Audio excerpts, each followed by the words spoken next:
let's begin. I wanted to pick up on some of the halacha say, and so one of the issues that we were talking about had to do with we looked at the Shulchan Aruch already about Chatzi Shiur, that Chatzi Shiur is Asur, and I mentioned that there are cases where if you have to feed somebody on Yom Kippur, that you start feeding them less than a shiur in less than in K'dei Achilat Pras. So I thought we would look into that a little bit more to begin with, and then we'll continue on in the Gemara. So we're looking now at the tour. Orach Chaim Hilchot Yom Kippurim Siman Taf Reish Yud Chet. In Taf Reish Yud Zayin, he talks about, I think this is something we looked at last time, talked about pregnant women and nursing women are supposed to fast and so forth. And today let's look at practically how do you handle somebody who needs to eat on Yom Kippur. So I am going to read through the whole tour, even though the main thing we want to get to is further on, but it has to do with things that we've already touched on from the Mishnah. So the tour begins, Cholesh Tzarich Le'achol Im Yesh Sham Rofei Baki Sheomer Im Lo Yitnu Lo Efshar Shiachbed Alav Acholi Yistaken Ma'achilin Oto Al Piv. Okay, so you have a sick person who needs to eat. So if there is a doctor, an expert doctor, and exactly what that means, Rofei Baki, the tour doesn't define, but later poskim talk about this, that we're talking about a doctor who's expert in whatever area is now in front of him, right? This particular sickness, or this kind of sickness. So if there's an expert doctor and he says that if you don't give him, that is, if you don't give him something to eat, it's possible that his sickness will become worse and he'll be in danger, then we feed that sick person according to the directions of the doctor. And you, of course, you don't have to say that, of course, you would feed him if the doctor says that he might die, right? So in other words, the chidush is, even if he won't die, but he might be in danger. This idea of danger vis-a-vis a choleh, it's also something I think we'll get into more deeply later on when it's brought up more expressly in the Gemara. So מאכילים, not על פי השיעורים, מאכילים, איך שלא יהיה. Right, so that's how it starts off. It starts off, you feed him, right? And it doesn't talk about shiurim yet. We'll talk about it later. Remain sham rofeh, right? So what if there's no doctor there and there's somebody who's sick? Machilin oto al piv, right? So then you feed him according to what the sick person says. Sheme'achar shadiyu shuhu Yom Kippurim v'hu sho'el echol ein tzarich udakdek alav yoter. Right. Once you tell this person that today is Yom Kippur, and this is based also on something the Gemara says expressly actually about pregnant women. But if you, in other words, if somebody is sick and they tell you they have to eat, so if it's not obvious, I'm adding this in, right? He's talking about a case where it's not necessarily obvious that this person has to eat. So the first thing you do is you remind them that it's Yom Kippur, and if they still are asking to eat, then ein tzarich daktek alav yoter. Then you don't have to be right so careful with him anymore. Meaning, then you feed him. V'im hu omer shetzarich. And if he says, this is another case, if he says he needs to eat, So we have two cases. We have the chole where there's a doctor and the doctor says he needs to eat. And we have the case of the chole where there's no doctor and the sick person says he needs to eat. Now I have another case. What if the sick person says he needs to eat? And even if there's 100 doctors there that say he doesn't need to eat, you still give him to eat. And if one doctor says he needs to eat, if one doctor says he needs to eat, even if the sick person himself says he doesn't need to eat, you also give him to eat.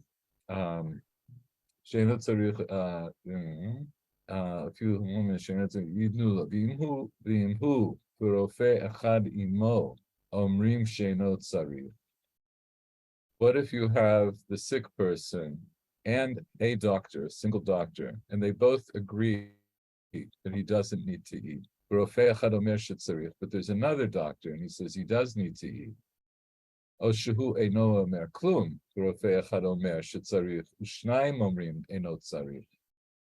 Right?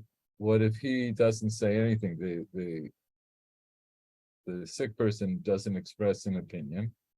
One doctor says he needs to eat. Two doctors say he doesn't need to eat. You don't give him to eat until there's two against two.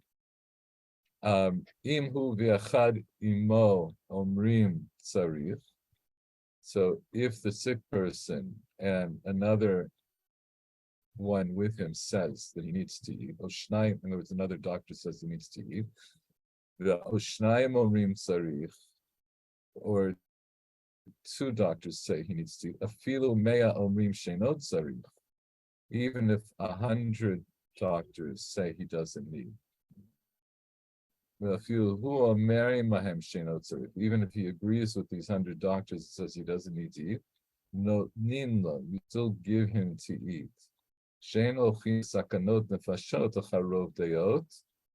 Right? When you're talking about sakanat nefashot, you don't go after the majority opinion. Once two say that he needs to eat, you give him. And if the sick person says, I don't need to eat, the doctor is in doubt whether he needs to eat, then you give him to eat.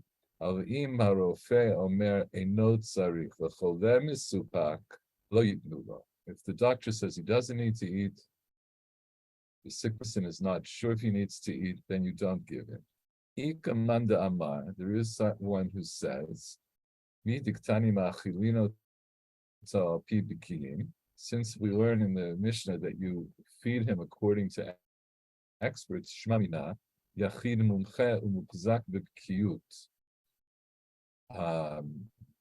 so since the Mishnah talks about bikin, right, people who are experts, so that tells us that a single mumche, a single expert, and he has a strong reputation in he's known to be an expert. Right?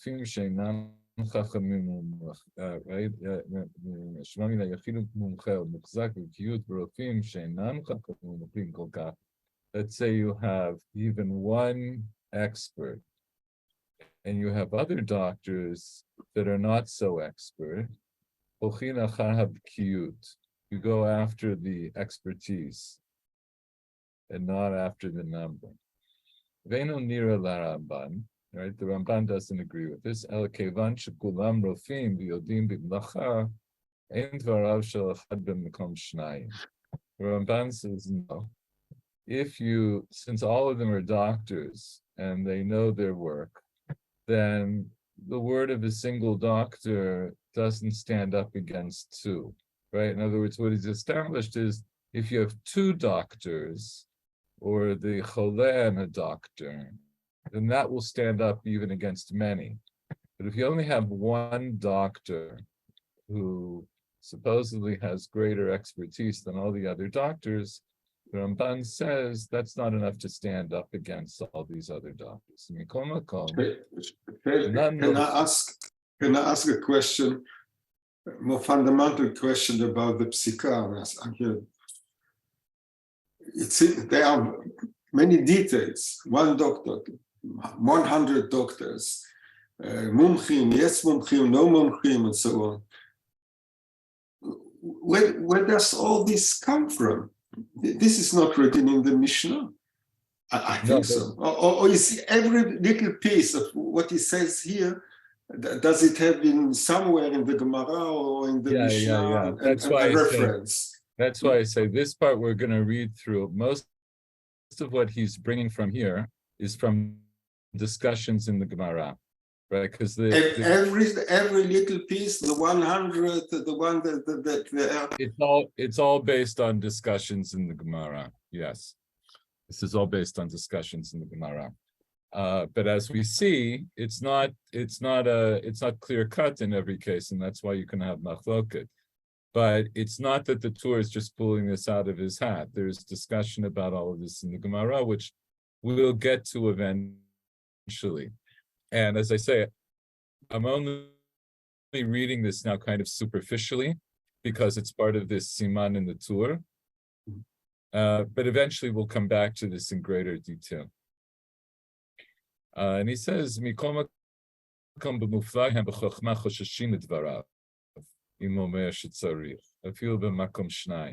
said, and this is still apparently according to the Ramban, but nonetheless, if there is one who is outstanding in his wisdom and his knowledge, then we take his word. I'll say it means we have to take what he says into account.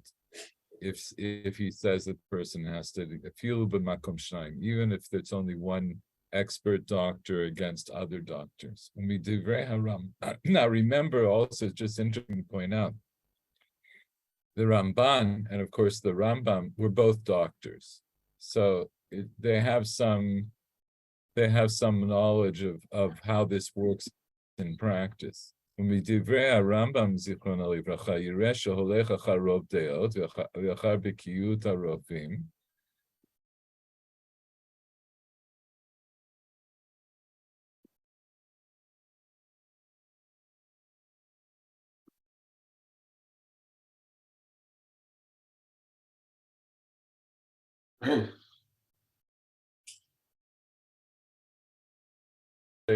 Himself. Shane, I did hear you for 1 minute. I got 30 seconds. So okay, let's go back then. So from the Rambam, it seems that you go after the majority of opinions and and after expertise of the doctors, because this is what he wrote. If some of the doctors say he needs to eat, and some of the doctors say he doesn't need to eat, the hushotek, and the choleh himself doesn't say anything, hochin achar harov, o achar habikim. You go either after the majority, or you go after those who are expert. V'lo nihira, it doesn't seem to me to be correct. Elikati perashti, right? So this is the Torah saying that he doesn't seem to agree with the Rambam. He says it's more like I explained. Lo shna ubra shehiricha ochole machilinoto im yaspik lahem shitnu lo ma'at pachot mikashiur behefsek kadei shelo yitzteref kekotevet bichdei achilat pras notnim lahem ma'at כדי להקל האיסור מעליהן. אבל אם רואים שצריכים לכשיור ביחד, ייתנו להן מיד. Okay, so this is where he introduces the idea that you would start off with less than a shiur. So by the way, this chole must be very rich, because if you can have two doctors, 3 doctors, 100 doctors. No, where do they come from? I always imagine this, especially growing up in the States, I always imagine that this is just a typical shul. where there's somebody gets sick in shul and everybody's a doctor. Okay. And they all come out and they all have their own opinions. Okay. All right, so let's just explain this. So he's saying there's no difference between ubra shehiricha, right? The pregnant woman who smells food and then she wants to eat, which we saw it mentioned in the Mishnah. Oh, cholen. There's no difference between her and the cholen. Now, in terms of what he's going to say, but I do want to point out at base, there is a difference between a pregnant woman who smells something and a sick person, right? In other words, a pregnant woman isn't by definition sick. She's perfectly healthy. She could be a perfectly healthy pregnant woman. But Chazal saw the pregnant woman, in a sense, in kind of her own category. And the Ubra comes up in other contexts, in terms of Chilul Shabbat, in terms of eating Isurim, and we'll touch on that in a moment. But here, specifically about Yom Kippur, we say that the woman who's pregnant, who smells something, or the sick person, meaning the sick person who either we think or they think needs to eat. So there's no difference between them, that you do give them to eat, and if it's enough for them, you give them a little by little, less than a shiur, with an interruption of kedech yulat pras, so that there will not be, so that they won't eat a kokotevet within that span of time. So you give them little by little. Why? Lahakel ha'isur me'alehen, right? To lighten the forbidden aspect of what they're doing, because he established earlier, eating less than a shiur is still an isur d'oraita. It's just not anush karet. So what you want to do is you want to try to begin with, if you can, to have them not eat a shiur within this amount of time of kedei achilat pras. But if you see that they need a shiur, like they have to eat at least a shiur altogether, then you give it to them immediately, right? So this idea, I'll just point out,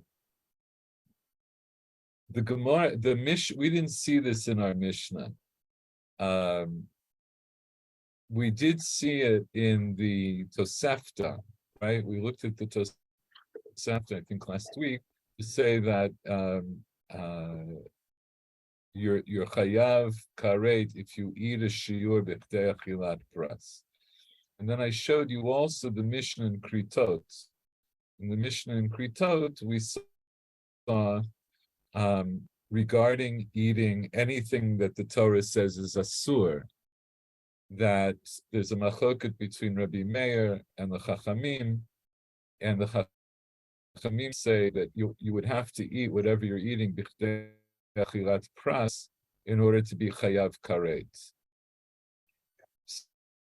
So the Gemara there in Kritot mentions the ubra, mentions the pregnant woman in that context, not in the context specifically of, not specifically in the context of Yom Kippur, but in the context of eating something atur. So here, I'm going to just show you that one part of the sugya.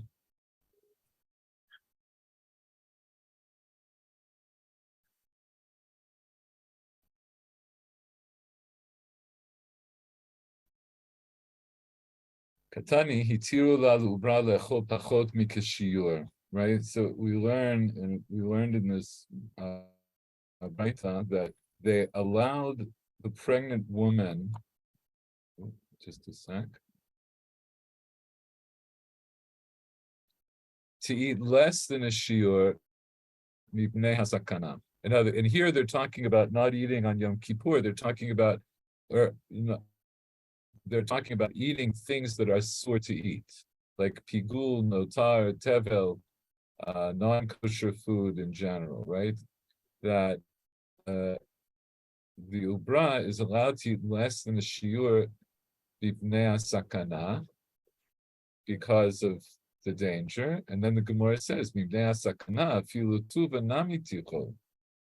Right? If you're feeding her because of some kind of physical danger, some kind of medical problem, then you should give her even more to eat. Like then you don't worry about shiur. Amarav Papa Hachi Katami. This is how you should read the Mishnah. Hutru la ubra pachot mechishiur afilu tuva mibnei hasakana. He reworks the wording of the Braita, and he says what the Braita really means is that they permitted the ubra to eat less than a shiur, or even more than a shiur mipnei hasakana, because of danger. So this is so what we see from this Braita that the Gemara is quoting here, it introduces this idea that when someone may need to eat isur, then you see if they don't need to eat a shiur, then like the Tur says, you start feeding them less than a shiur. So what does it mean to feed them less than a shiur? It means you feed them less than whatever the appropriate shiur is. So that's, for most of the Torah, that's a kazayit of whatever it is. And for eating on Yom Kippur, it's kakotevet hagasa, right? Yom Kippur has its own special shiur. The shiur is not the same in the various circumstances. Right. In other words, in the here actually is just reviewing this for the shiur. So the shiur for Yom Kippur is bigger than the yes. usual shiur? Yes. Yes, exactly. So here, just to show you, the Rambam in Hilchot Machalot Asurot, Perek Yud Daled, in Halacha, it says, Kol Isurei Machalot Shebatorah, Shiuran B'Kezayid Beinoni. All of the things that the Torah said you're not allowed to eat. In other words, this is Isurei Ma'achalot. So it's not all the Isurei Achila, because there's also Isur Achila of Yom Kippurim, but any food that the Torah forbade you from eating, the shiur is an average kazayit.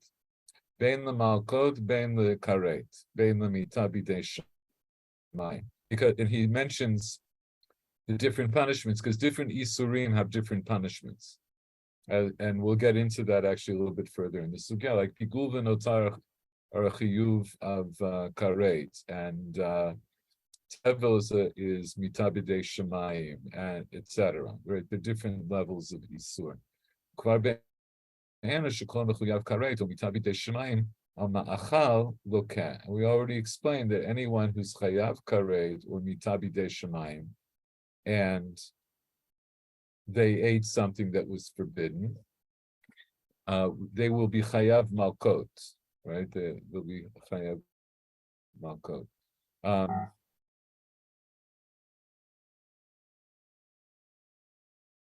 So since we're here, right, we'll skip down. I'm going to skip a lot. This is not completely pertinent, so let's just skip down to halacha yudal. So the Rambam, what the Tur just said about the ubra and Yom Kippurim, that you start giving her less than a shiur, the Rambam doesn't bring that down in Hilchot Yom Kippurim, in Hilchot Shvitat Asor. But he brings down that concept here in Hilchot Ma'achalot Asurot, where he says, Ubrashi Yiricha Ma'achal Asur Kagon, Basar Kodesh, or Basar Chazir. Right? So what if a pregnant woman smells something that's forbidden for her to eat, like meat of hekdesh, or meat from, it's meaning meat from a korban that she's not, like from a particular korban that she's not allowed to eat, or meat of a pig. So you give her from the we usually translate like a soup. It's not the word I'm looking for. But it would be like from the I can't think of the word. Like when you cook something, it would be like from the juice that would come from cooking, like the liquid that would be from the cooking. If you give her a little bit of that, right? So if that assuages her, that's good. And if that doesn't help, then you let her actually eat the forbidden food less than a shiur. If that's not enough to assuage her, then you feed her until she feels better. So that's what we see from the Rambam, and that's basically now what the Tur here has brought in the context of Yom Kippurim.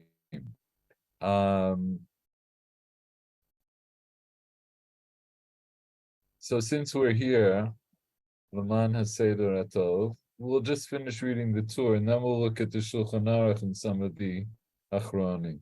Misha Chazob Bulmus, right? Someone who is overcome by Bulmus. Ucholi Sheba Mechamat Ravan, right? It's a sickness that comes about from starvation. V'simano sheinav kahot. The sign of somebody who has bulmus is that his eyes are darkened, right? Their eyes don't light up. They know yachol lirot, and he can't really see. You feed him until his eyes light up. You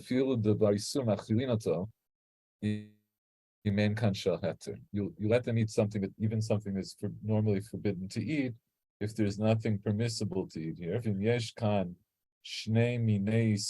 Let's say the only food you have is not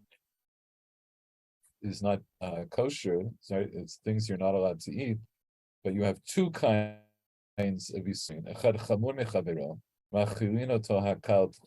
Then you let, right, if one isur is more chamur, right, is heavier than the other, then you start feeding them the one that's not as heavy. So like I say, because you can have something that you're chayav karet for, and you can have something that you're let's say only chayav mita b'dei shemayim, which is considered to be lesser, and so forth. And this last halacha is interesting. So what if somebody eats on Yom Kippur? Like we've let them eat, so now, and then they get well enough that they can bench. So what do they say?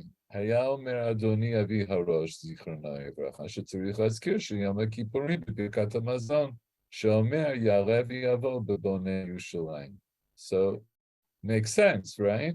But you don't think about it. It's not printed out in most sidurim that you say Ya'alev Yavo. In some sidurim, in some sidurim, I saw there was a special line for Yom Kippur. Yeah, I think I saw it also, and I didn't actually go back. I have a bunch of different sidurim here.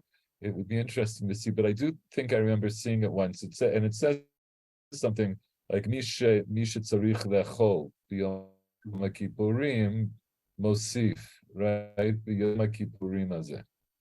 So that's an interesting little tidbit. So let's look into this a little bit further in the Shulchan Aruch. I'm going to skip over the whole first part, this whole first part in the Shulchan Aruch about how many rofim and so forth, because eventually we're going to come back to that. Let's just look at this one. Maybe I think you already talked about it, but I don't remember the Tur. When did he live and where? The Tur was the son of Rabbeinu Asher. He lived in Of whom? Of Spain. whom? In Spain, yes. Rabbeinu Asher. His Ah, father okay. was Rabbeinu Asher, right? His father was the Rosh.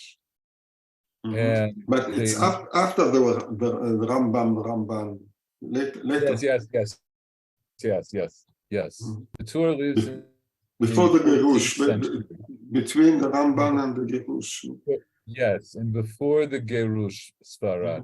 Mhm. And I think I told the story before.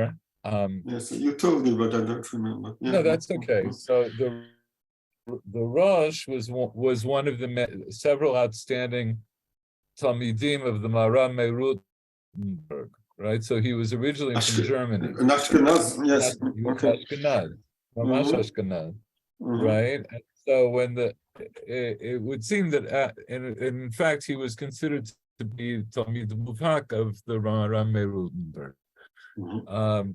But so at the time, the story goes that at the time that the Marame Rutenberg was imprisoned and held for ransom, that he advised his Talmidim to leave before they would be taken.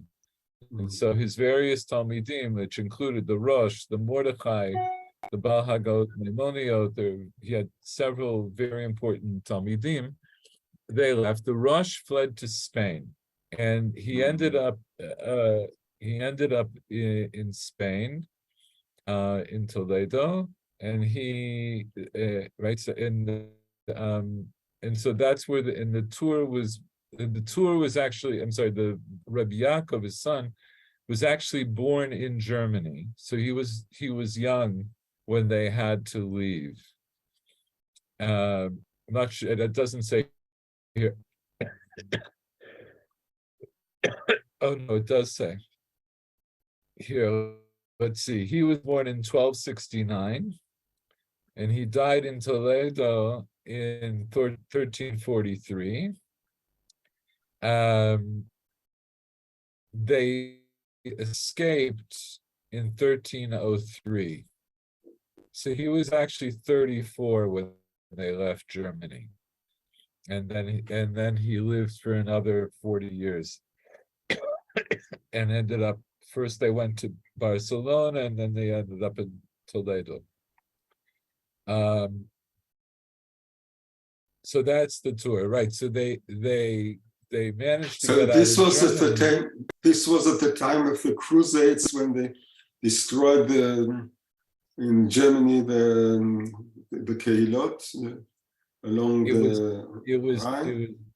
I guess that, there was, I'm not expert in that. I know that there was at least one crusade that went through Germany in the late 13th century.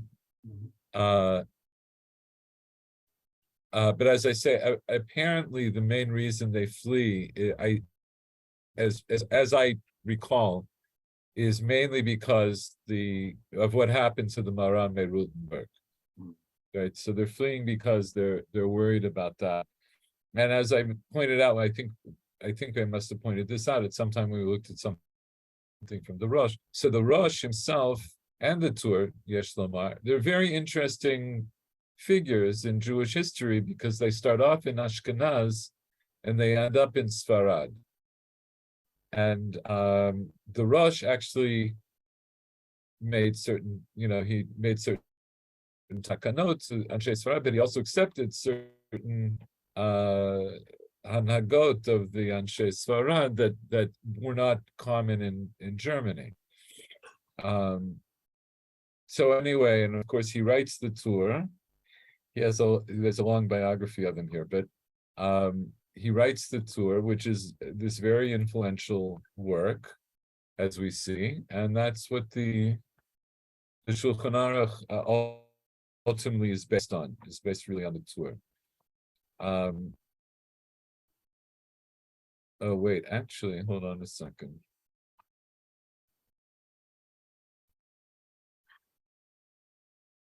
All of this is the discussion in the Beit Yosef about the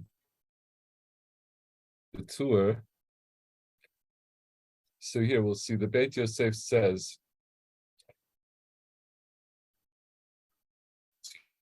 excuse me, regarding this question of the pregnant woman. He says, right, Loshna ubra he'ericha yaspik lahem shidnu lo ma'at chule. Right, so he's quoting the Torah, and he says there's no difference between the pregnant woman and the sick person, that you eat, if they need to eat, then you feed them, but you start off by giving them a small amount.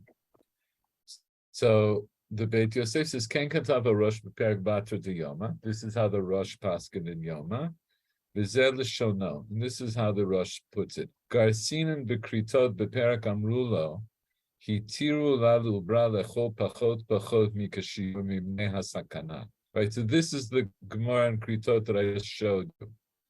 The Rosh quotes the Gemara and Kritot, and what does it say there? That they allowed a pregnant woman to eat less than a shiur because of danger. Uparich, and then the Gemara asks, "Mibnei hasakana v'afilu ticho." Right? If it's because she's in danger, then you should let her eat even more. Amarav Papa Hachkami hitiru lav ubra lechol pachot mikashiur kedei shelo yitztaref lekazai b'chdei achilat pras. Right? So Rav Papa says that what it means is that they allowed the ubra to eat less than the shiur, and then the kedei shelo yitztaref lekazai either that was in the gears of the Rosh, or that's just the explanation of the Rosh, which is more likely, that they start off by giving her less than a shiur so that she isn't going to eat a kazayit b'chdei achilat pras. And there it talks about kazayit, again, because there it's talking about ma'achalim asurim. V'chein katav bal halachot. That's what the Bahag also says. V'nireh sh'at v'choleh osin kain, osin right,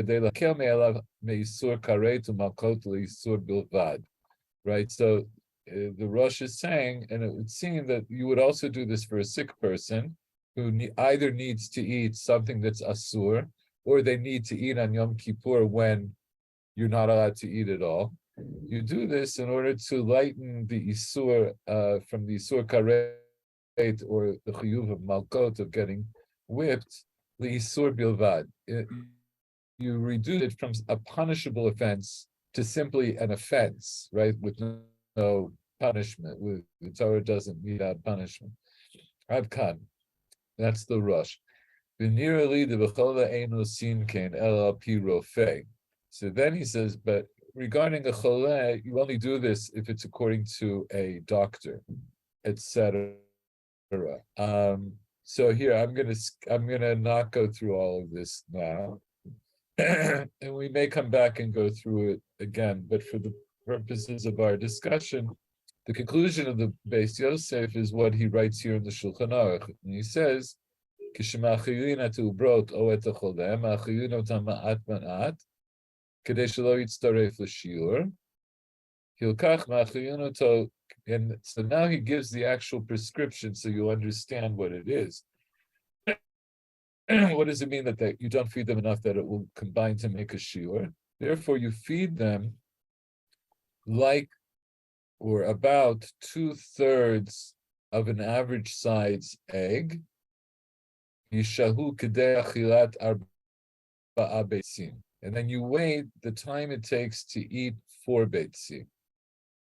V'hashtiyah, if you need to give them to drink, yivdeku b'chol עצמו כמה היא, כדי שיסלקנו לצד אחד ויראה כמלוא דוגמה. And as we mentioned, when we talk about drinking on Yom Kippur, the measurement is a cheekful, and it's not an absolute measure. That measure is the measure of any individual's cheekful. So if you need to have them drink, and you want them to drink less than a shiur, you have to figure out for that person in particular what less than a shiur is. So this kviyut, right? What he says, 2/3 of a beitzah benonit, and then you wait the time it takes to eat 4 beitzim. That's also part of a much longer discussion. But what we understand is that there's this idea of kedei achilat pras.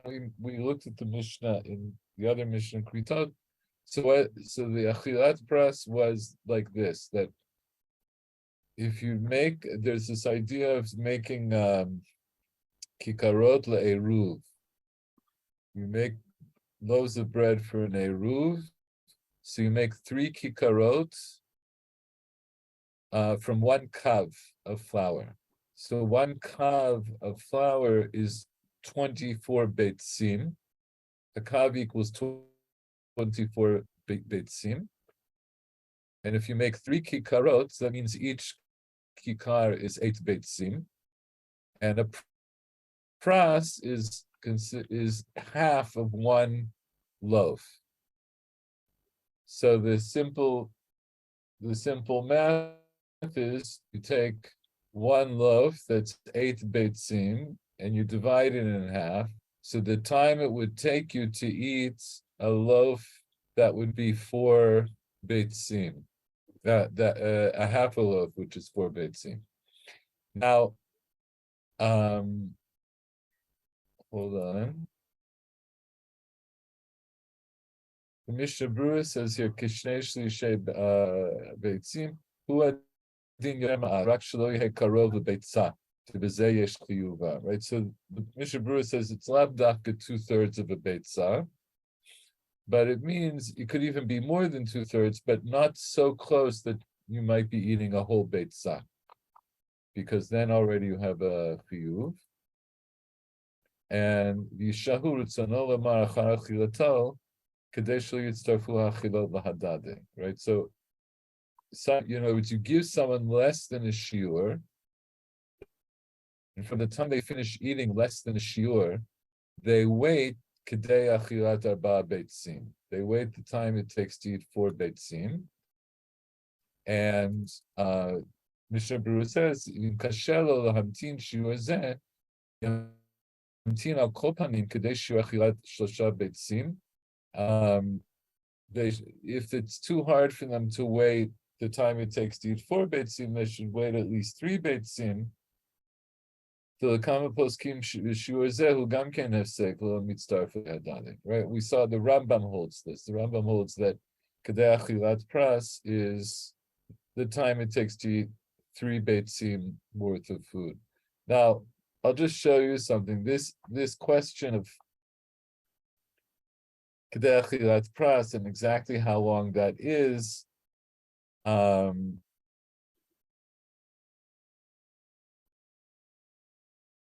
you can imagine, right? So there's a big machloket achronim about these shiurs before. So we've touched on some of them already, because we already saw that there's a machloket between the Rambam and most other Rishonim that what is kedei achilat pras. The Rambam says kedei achilat shlosha beitzim. Most poskim holds kedei achilat arba beitzim. And what I want to point out before I'll just show you a few of the opinions about this. You see that whether it's long or whether it's short, each of them, there's a tzad chumra and a tzad kula to each thing, right? That is, if you think that kedei achilat pras is a long time, let's say 9 minutes, which some people hold.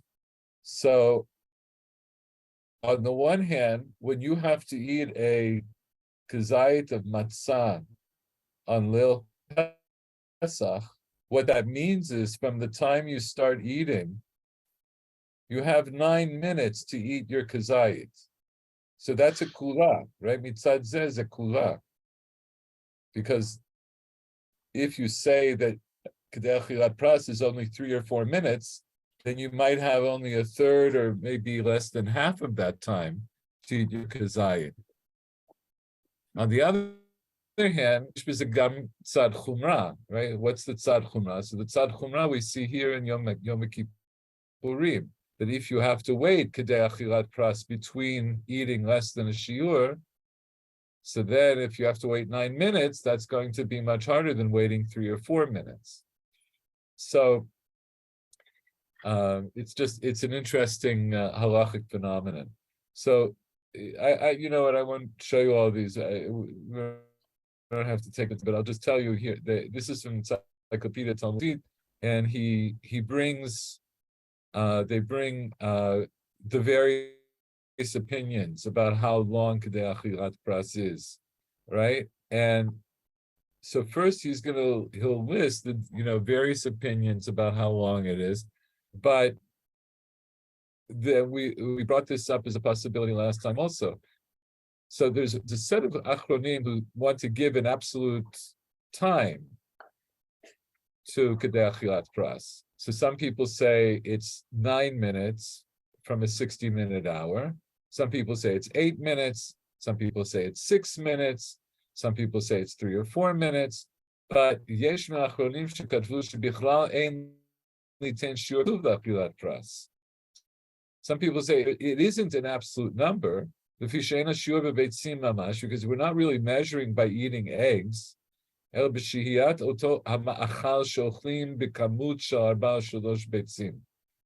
going by whatever it is that you're eating that would equal in measure the amount of either 3 or 4 betzim, depending on your shita, right? So, right?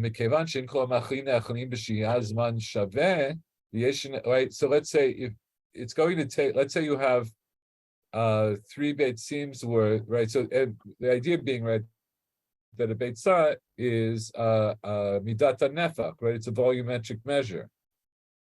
So let's say you have 3 beitzims worth of a steak, as opposed to 3 beitzims worth of ice cream. So of course you can eat a steak, you can eat the ice cream much faster than you can eat the steak, because you can't just stuff the steak down your throat. You have to take it and chew it and all of that. And so there are some people who say that this Kedei Achilat Pras, it's relative to what you're eating. It's altogether relative to what you're eating. So I just thought I'd point that out. And maybe just, yeah. If you have a clock and you know they have 9 minutes, it's okay. But if you do, they talk about Achilat Beitzim, so what you're supposed to do? To try this at the very moment, but then you are eating. You should do that. I don't, or that before Yom Kippur, everybody should eat this beitzim and maybe get an idea how long it is. I don't know what's. No. First of all, what you're bringing up, it's a very practical issue you're bringing up, because is that kol tov v'yafeh, all these achronim that give these various piskei dinim, they live in the last few hundred years when clocks were already a thing, right? Even so, like say 500 years ago, they already, even longer, right? They're even clocks. They didn't have personal clocks. There was an horologin on the church. No, yes. Right. So that comes much later. That comes like in the 18th century. You could have your, like, if you were wealthy, you could have your own personal clock. By the 19th century, it was relatively cheap, and everybody could have a clock. And so, but not in Spain in the 13th century. No, in Spain in the 13th century, I don't know specifically. The idea of mechanical clocks, I think, goes back to around that time. But those mechanical clocks, were huge, right? They were huge, and they were made out of like wooden sprockets and all of that stuff. So what you see in halachic literature adapts itself to those realities, right? So like we saw in the Tur, and we saw in the Beit Yosef, we just saw now in the Shulchan Aruch.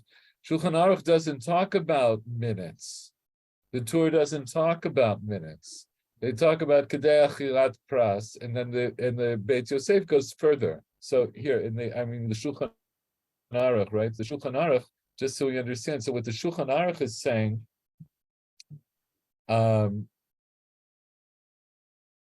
right? Knei shlishi beitza benonit, yishahu kedei achilat arba'a beitzim. That's the way he puts it.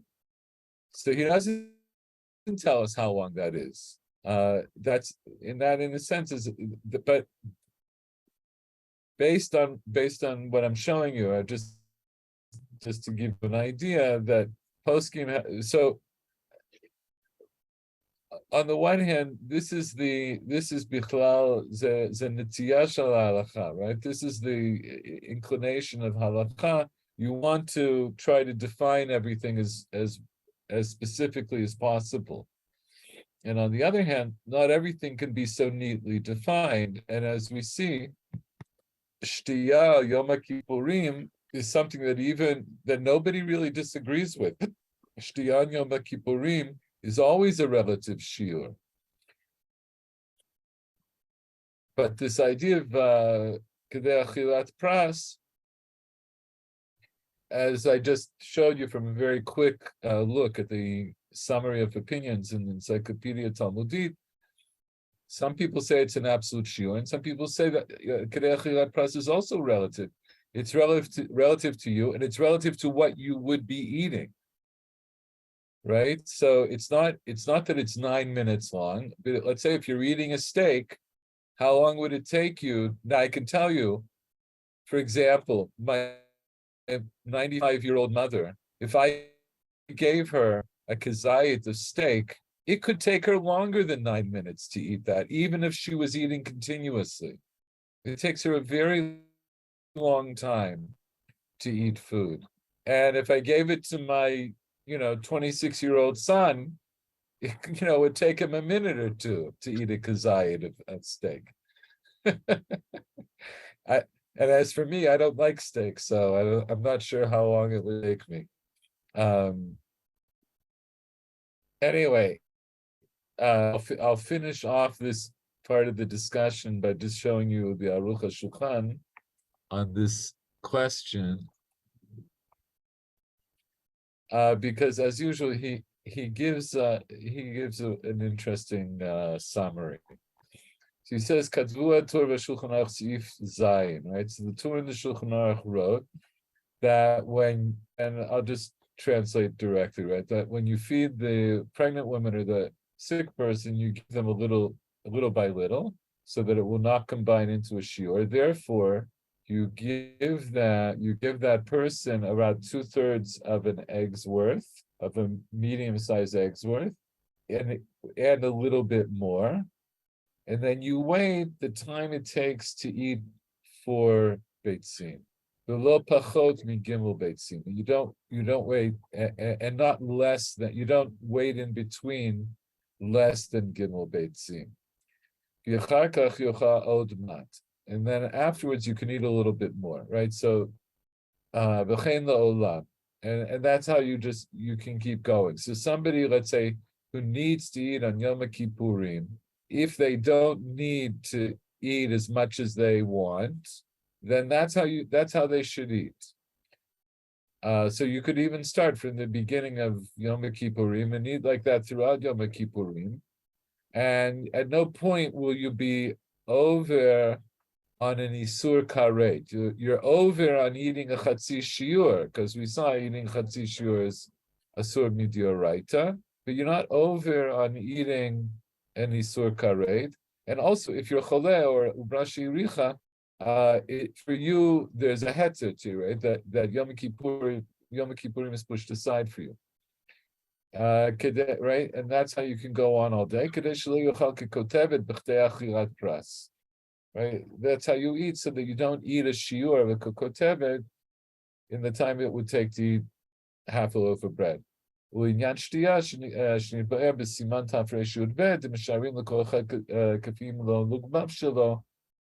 so if it's a person who needs to drink, and we already explained it, that goes according to the cheekful of that person.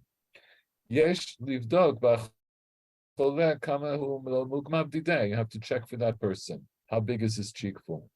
And then they can drink a little less than that shiur, and then they have to wait in between drinking, also kedei achilat pras, around eating either 4 or 3 eggs, and not less than that. V'lo pachot min kedei shtiyat revi'it. Shekenu l'dat Rambam. The Rambam holds that if you're drinking, then you don't measure and you want to eat less than a shiur all day or more than once, then you don't wait kedei achilat pras between drinking. You wait kedei shtiyat revi'it. In other words, you measure it in terms of a drinking shiur. So what's the drinking shiur? Is shtiyat revi'it. So you would wait enough to drink a revi'it before you would drink more. ואחר כך ישתה עוד, וכן לעולם, אנחנו נוהגים ליתן מידה להשואל לאכילה לשתייה בשיעור אכילת פרס, right? So he says, our minhag, so now he's talking practically. So this is the Aruch HaShulchan, who lived in Russia at the turn of the 19th to 20th century. He says, this is what we actually do. We would tell a person who's asking if they need, if somebody who needs to eat, we would tell them, we would give them a specific amount of what they're allowed to eat. And we would tell them that the time they should wait for Kedei Achilat Pras, he says, Mesharim the Shisha v'Shiva Minutim. He says, he also doesn't fix it in exactly, he says, we would tell them to wait 6 or 7 minutes before they eat more. So that was his practical psak. But then just to clarify, he says, Davar Pashutu, Shekol Zeh Hu Keshezem Maspik LaCholeh, right? Obviously, this is when that's enough for the sick person. But if he was evaluated that he needs much more at once, or if the sick person himself tells us that he needs more, or if there's some doubt, then we let him eat and drink as much as he needs. And so the rest of this goes into this whole discussion, and we'll come back to this eventually. But that's the psak. So the basic psak is anybody who is sick on Yom Kippurim, and if they need to eat, you start off by letting them eat less than a shiur and making them wait kedei achilat pras in between eating. So that's yeah. What happens to somebody who is eating on Yom Kippur less than a shiur and he waits more than 9 minutes, but he isn't sick, he just wants to eat? So what they're doing is what happens to him? That is the Zebidei Shamayim, right? In other words, yeah, I know, but what would be his what would be his punishment? His punishment, yes. We don't know because the Torah doesn't specify a punishment. Torah doesn't specify a punishment for somebody who eats less than a shiur on Yom Kippurim. So somebody who eats less than a shiur, even if they eat many chatzei shiur on Yom Kippurim, and they waited kedei achilat pras in between. Mashel seems asur, and it would seem to me like if you're going to pick a day to do something that's asur, Yom Kippurim is probably not the best day to pick. But ze legamrei bidei shamayim, because even in a time of look, in the time of but if it's then why should it be a consolation for a sick person to eat less than a shiur if you don't even know which kind of punishment he's getting now instead of the big punishment if he does eat the shiur more than a shiur. So the thing is this: the sick person or the ubrash sheiricha, for them it's permitted. Yes, I know, right? but then why should they nevertheless, if it's possible, what they say, eat less than a shiur? What are they gaining if they don't even know which punishment that they might get or they might not get if they do this? Okay, I think I understand your question, but so I would put it to you like this. So we saw this is the Lashon from the Rosh that the Tur brings down. the idea is machilino to pachot mikashir kedei lahakel alein ha'isur. So what does that mean? נכון, Hakel נכון, נכון, אבל What? but you don't know what's the איסור. No, we know what the isur is. There's a לא, difference לא, between להקל את isur, העונש, right? להקל את האיסור. Right. האיסור is the עונש, is the same. No. So I'm saying yesh lavchin ben isur la'onesh. Okay. Right. So because we already saw in the this was one of the chidushim that we saw the whole sugya of Chatzi Shiur, that now we have this category of something the Torah says is forbidden. It's completely forbidden, but the Torah itself doesn't give a punishment for. Rabbanan give a punishment. Their punishment is makot mardut, but the Torah doesn't give you a punishment for it. But the Torah nonetheless says it's asur. Lahavdil, it's like when you tell your kid, not to eat a cookie before dinner, right? It's asur for them to eat a cookie before dinner. But if they eat a cookie before dinner, you're not necessarily going to punish them. But if they, if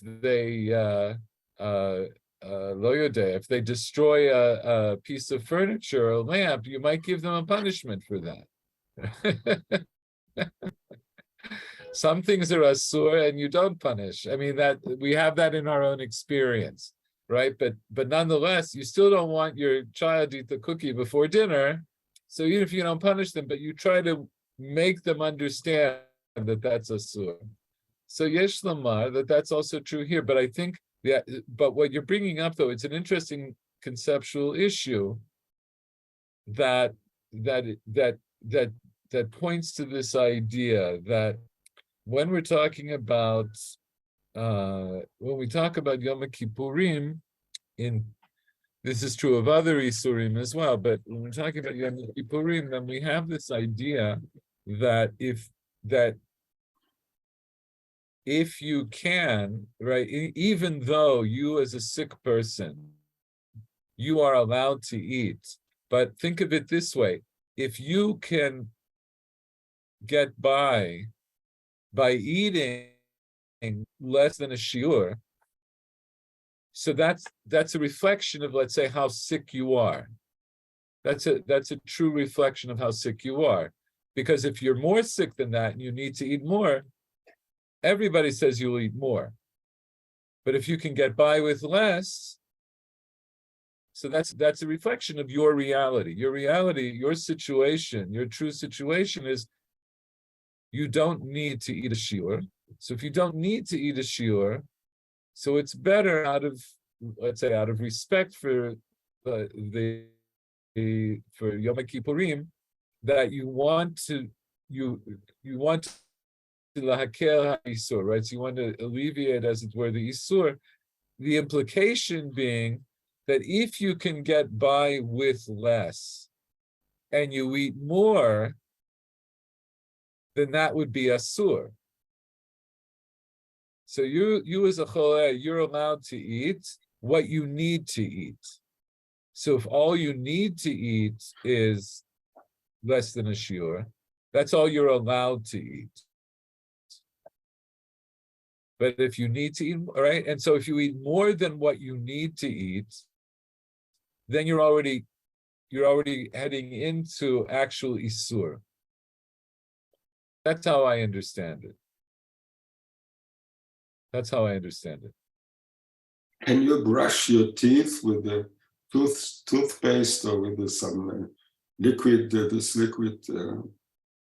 So you know what? We'll get into that. But so back because you don't swallow the. We don't swallow. Swallow. Yes. Mm-hmm. We don't swallow. So we'll actually get into that. It's dealt with in the Shulchan Aruch, even though they didn't talk so much about brushing teeth, but there were comparable things. And they do talk about, let's say in the morning, that it might be common for people when they get up in the morning to take a little bit of water in their mouth and swish it around or gargle and so forth. And this is all talked about. And also, if you're, let's say, are you allowed to chew they talk about, let's say, chewing on dry ginger on Yom Kippur or on a fast. Are you allowed to do that? And let's say, so nowadays, would you be allowed to say chew on chewing gum, right? Which in other words, are you allowed to chew on things that have a taste that you don't swallow? Yeah, we'll discuss all of those things. We'll get to them. They're all brought. All of these are things that are actually brought down in halacha. The last thing that I want to say about this thing with shiurim, we say all of these things about shiurim. We say on Yom Kippurim, but not for Tisha B'av. The halacha is for Tisha B'av. If you need to eat on Tisha B'av, you don't count shiurim. If you need to break your fast on Tisha B'av, you just break your fast, and you don't have to worry about shiurim. But all these little fasts, half fasts. I don't call them. Right. So kol shekain. In other words, the only fast which you have to worry about shiurim for is Yom Kippurim. Actually, I wanted to bring this up. Let me see if I was gonna hold on a second.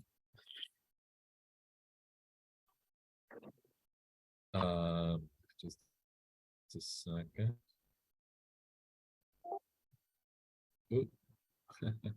I overdid it. Hold on a second. I'll try to show this to you inside.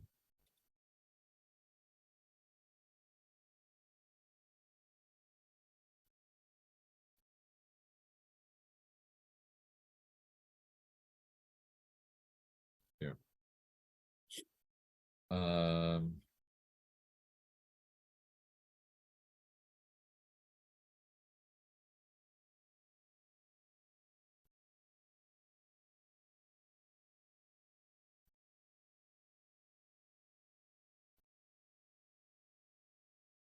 So here's the Shulchan Aruch in Hilchot Tisha B'Av. Ubrot u'minikot mitanot b'Tisha B'Av kederech shemitanot u'mashlimot b'Yom Kippur. So pregnant and nursing women have to fast on Tisha B'Av the same way they fast and finish the fast in Yom Kippur. Aval shoshet somot achirim pturim mitanot. The other public fasts they're exempt from fasting. And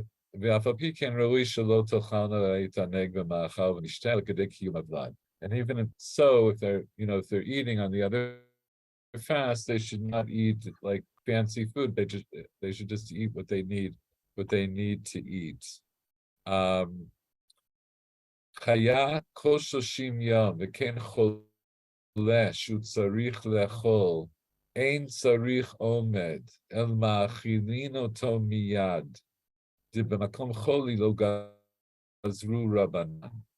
So chaya is a woman who gave birth, right? We saw from our Mishnah. It's a woman who gave birth from the day of birth for 30 days. And similarly, a sick person who needs to eat, they do not need evaluation. In other words, they don't need a medical evaluation to find out if they should eat or not. Rather, we feed them immediately because Chachamim, because Tisha B'Av is all together a tikkun d'Rabbanan, right? It's a takanat Chachamim to fast on Tisha B'Av, and the Chachamim did not make it as part of their Gzeirah that Ubrot and Cholim have to fast on Tisha B'Av, right? B'makom choli lo gozru Rabbanan.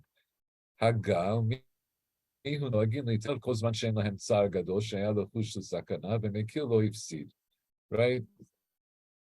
The minhag is they should fast as long as it's not a great deal of difficulty for them or tsar. I can't think of the word. right? But if it doesn't cause them a lot of strife or trouble, because shahaya lechush, right? That kozman she'en lahem tzar gadol shahaya lechush sakana. As long as they're not letting themselves become endangered by fasting.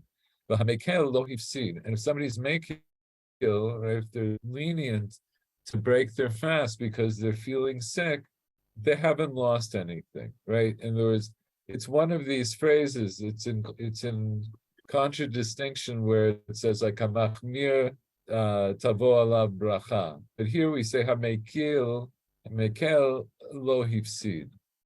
So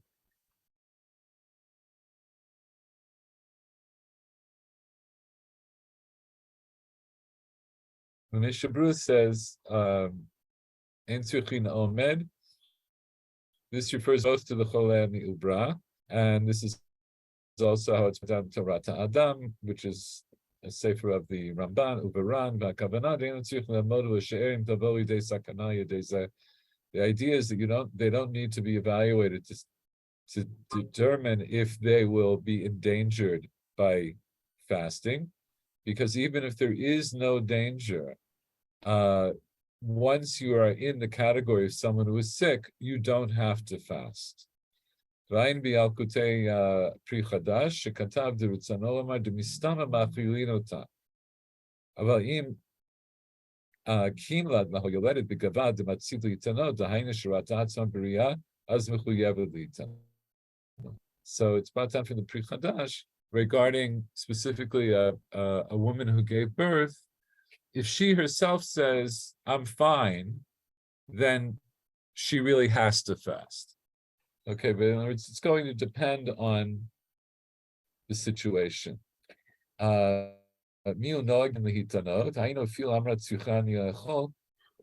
So here, this is where some of the Achronim get a little more machmir, and they say the minhag from the Ramah is that the minhag is to fast, even if the Yoledet said that she needs to eat.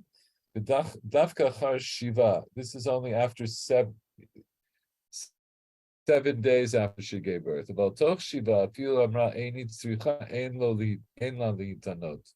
B'kol sheken toch shalosh. Debevadai asur la lihitanot.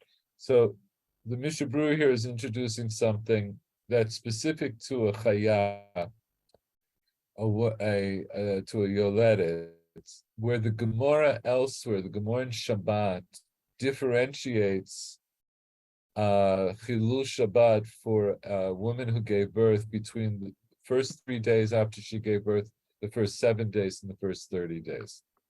But we don't have to get into that.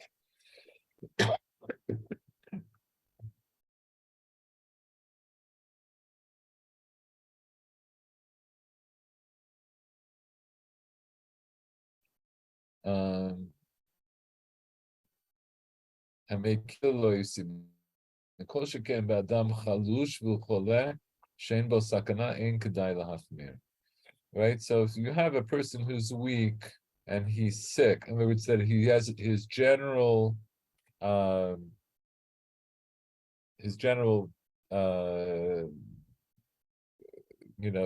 health situation, he's of a weak constitution, and he's sick, even if he's not in danger from the sickness, ein kedai lahachmir. It's not worth being machmir.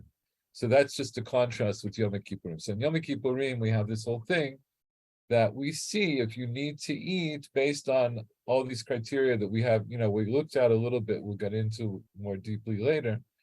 Based on that criteria, we'll tell you, unless we think you need to eat right now, to eat as much as you want, then we feed you in shiurim. So just to finish off with another interesting point, in more modern times, we have a different option, right? Because now you can also put somebody on infusia, right? You can give them an IV drip. And there's I'm just thinking of this now, but if you want, I'll look it up next time. Maybe I'll try to remember. I believe somebody this, as I recall, there's a tshuva from Rav Moshe where somebody asked him if, because they were sick, should they either could they, or is it better for them, because they had this as an option, to have an IV drip for, right, and then they wouldn't have to eat the shiurim. As I recall, and I may be wrong about this, I'll try to look it up for next time. I think Reb Moshe did not say that they should go on the IV drip. He says, like, if they're allowed to eat, they're allowed to eat. It's not like, the fact that we now have a way, lakof et kol einyan, right? Because an IV drip isn't eating.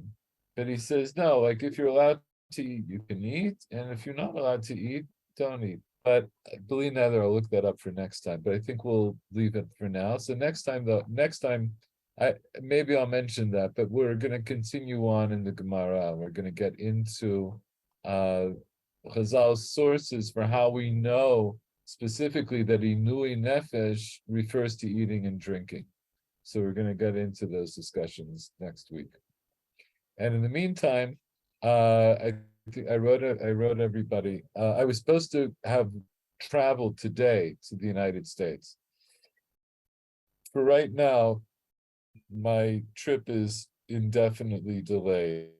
The person who's bringing me in wants me to come in 2 weeks, but it's not a done deal. I'm still waiting for them to follow through on what they need to follow through on, so we'll see. But either way, we'll learn next week, and I should know by next week if I'm leaving in 2 weeks. Anyway, take care. Thanks for joining me.